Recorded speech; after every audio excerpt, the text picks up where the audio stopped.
ሰላም ጤና ይስጥልን ክቡራትና ክቡራን እንዴት አላችሁ? በሳምንት ሁለት ቀናት ዘውትር ሐሙስና ቅዳሜ ወደ እናንተ የሚደርሰው ኢትዮ ቢዝነስ እነሆ ጀመረ።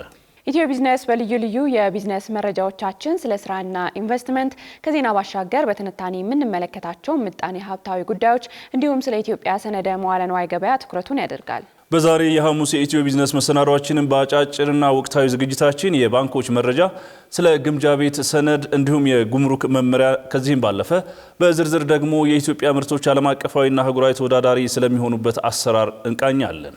እነዚህንና ሌሎች መረጃዎችን እያደረሰን ቃል ኪዳን ታደሰና ጥላሁን አያሌው አብረናችሁ እንቆያለን። አብራችሁን ቆዩ።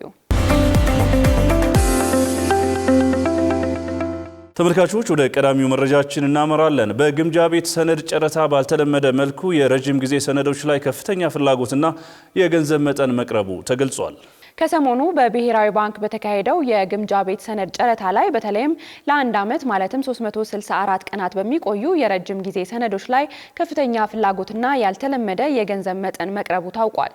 መንግስት ለዚህ ሰነድ 4.8 ቢሊዮን ብር ለማሰባሰብ ዓላማ ቢያደርግም በጠቅላላ 8.5 ቢሊዮን ብር መቅረብ ስለመቻሉ ተገልጿል። ይህም መንግስት ካስቀመጠው አኳያ በ75 በመቶ ብልጫ ያለው ነው ተብሏል። ካፒታል እንደዘገበው መንግስት በአጠቃላይ 32.5 ቢሊዮን ብር ለመሸጥ አቅዶ የነበረ ቢሆንም ባለው ከፍተኛ ፍላጎት ምክንያት 37 ቢሊዮን ብር ተቀብሏል። ከዚህ ቀደም በገበያ መርህ ላይ የተመሰረተው የግምጃ ቤት ሰነድ ጨረታ ከተጀመረ ወዲህ ተጫራቾች በአብዛኛው ትኩረት የሚያደርጉት በአጭር ጊዜ ማለትም ከአንድ ወር እስከ 3 ወር ተመልሶ በሚከፈል ሰነድ ግዢ ላይ ነበር። አሁን የተመዘገበው የረጅም ጊዜ ሰነዶች የፍላጎት መጨመር በጨረታው ተሳታፊ የሆኑት የባንኮችና የፋይናንስ ተቋማት የገንዘብ ክምችት እየጨመረ መምጣቱን የሚያሳይ ጠንካራ ምልክት መሆኑን የዘርፉ ባለሙያዎች ገልጸዋል።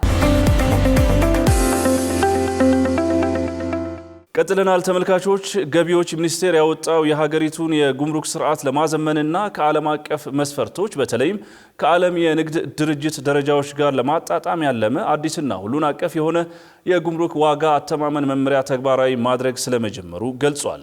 አዲሱ መመሪያ ቁጥር 1080/2017 በገቢና ወጪ ዕቃዎች ላይ የሚጣለው ቀረጥና ታክስ የሚሰላበትን ዋጋ የሚወሰንበት ስርዓት ያጠናክራል ተብሎ ይጠበቃል። መመሪያው የዕቃዎች ቀረጥ ዋጋ ለመወሰን በቅደም ተከተል ጥቅም ላይ መዋል ያለባቸው 6 ተዋረዳዊ ዘዴዎችን አስቀምጧልም ነው የተባለው። በአስመጪዎች ላይ የሚደረግ ጥብቅ ቁጥጥር፣ ማጭበርበርና የዋጋ ማሳነስን ለመከላከል እንዲሁም የግብይት ዋጋ ውድቅ የሚሆንባቸውን ምክንያቶችን በግልጽ አስቀምጧል። ከነዚህም መካከል ትክክለኛ መረጃ አለማቅረብ፣ የሐሰት ሰነድ ማቅረብ ወይንም ግዴታ የሆኑ ተጨማሪ ክፍያዎችን አለማካተት ይገኙበታል።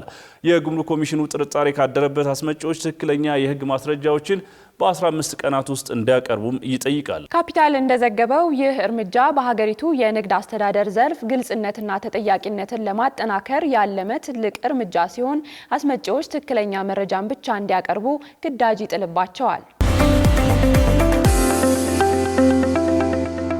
ተመልካቾቻችን ወደ ሌላኛው የፋይናንስ ጉዳያችን እናልፋለን። አዋሽ ካፒታል ኢንቨስትመንት ባንክ አክሲዮን ማህበር የካፒታል ገበያ አገልግሎት ሰጪነት ፍቃድ አገኘ።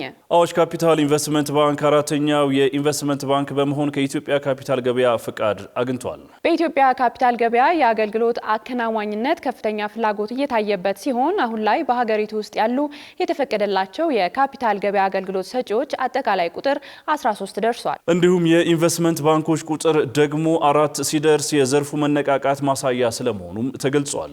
የኢትዮጵያ ካፒታል ገበያ ባለስልጣን ቁጥጥር ለሚያደርግባቸው የኢንቨስትመንት ባንኮች ፍቃድ መስጠት የካፒታል ገበያውን ተወዳዳሪ፣ ፍትሐዊና ጠንካራ ሆኖ እንዲቀጥል ወሳኝ ሚና እንደሚጫወትም አስታውቋል። ባለስልጣኑ አዳዲስ የገበያ ተሳታፊዎች ስራዎቻቸውን በታማኝነት መስራታቸውንና የኢንቨስተሮችን ጥበቃን በላቀ ደረጃ መተግበሩን ለማረጋገጥ በትኩረት እንደሚሰራም በዚህ ወቅት ገልጿል። አባይ ባንክ በተጠናቀቀው የ2017 የሂሳብ ዓመት ከታክስ በፊት 4.2 ቢሊዮን ብር ማትረፉን አስታውቋል። ባንኩ የ2017 ዓመተ ምህረት አፈጻጸሙን ይፋ ያደረገ ሲሆን በተለያዩ መመዘኛዎች ዓመቱን በስኬት አጠናቅቄያለሁም ብሏል። በዚህም ከታክስ በፊት 4.2 ቢሊዮን ብር ትርፍ ያገኘ ሲሆን በዓመቱ ያስመዘገበው ትርፍ ከቀዳሚው ዓመት ከእጥፍ በላይ ብልጫ ያለው ነው ተብሏል። እንዲሁም በዓመቱ 13 ቢሊዮን ብር አጠቃላይ ገቢ ሲያስመዘግብ የባንኩ ተቀማጭ ገንዘብ መጠን ደግሞ 71.9 ቢሊዮን ብር ስለመድረሱም አመላክቷል። የባንኩ ጠቅላላ የብድር ክምችት 50 ቢሊዮን ብር መድረሱንም በሪፖርቱ አመላክቷል። አባይ ባንክ አሁን ላይ 3.6 ሚሊዮን ደንበኞች አሉት። ኤምፓወር አዲስ 2018 በአመቱ ተመልሰን መጣን። ቅዳሜ ታህሳስ 4 እና እሁድ ታህሳስ 5 2018 ዓ.ም በአዲሱ አዲስ ኢንተርናሽናል ኮንቬንሽን ሴንተር የሚያነቃቃ የሚያገናኝና የሚያበረታታ ሁለት የማይቀሩ ቀናት ውይይቶች፣ አስፈላጊ የሆኑ የጤና ምርመራዎች፣ የንግድና የሥራ ፈጠራ ግንዛቤዎችና አዲስ የሥራ ሐሳብ ውድድር፣ የሙያ አቅም ማጎልበት፣ የውበትና ፋሽን ትዕይንቶች፣ ወጣቶች፣ ፈጠራና ልማት፣ መዝናኛና ትርኢቶች፣ ግብይት፣ ምርትና አገልግሎቱን ለማስተዋወቅ ውስን ቦታዎች ቀርተውናል። ቶሎ ይመዝገቡ። ለመመዝገብ በዚህ ሜል ያድርጉልን። ለስፖንሰርሺፕ የሚጠቀሙ ለመደወል ይኸው ኤምፓወር አዲስ 2018 አይቀርም።